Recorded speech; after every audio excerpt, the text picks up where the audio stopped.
guys the house of Sir Richard and Ma'am Isa Liang.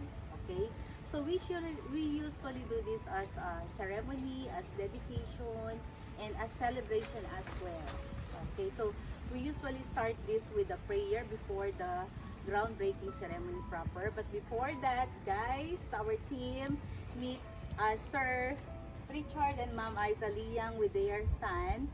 And Sir, meet our team, construction team, the engineers, the architects, and the staff, and the supervisors, and our partner in MK Architects and RR Construction. Two companies will do the construction of your building.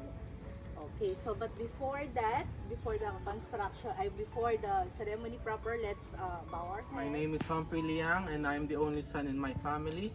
On behalf of Liang family, I want to thank MK Architects and R&W Realty for setting up this groundbreaking ceremony.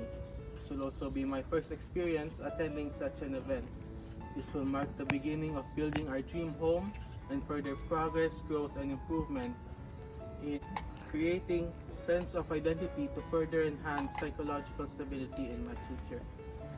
For your architect Mark was chosen by my dad, so I believe in his ability to diligently and quietly follow my dad's requests and make even the difficult tasks possible.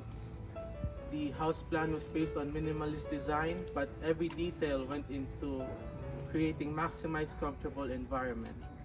While I must say I can't wait for the completion of the house, I must also pray for the safety of the people involved throughout its construction. Thank you all for attending this groundbreaking ceremony.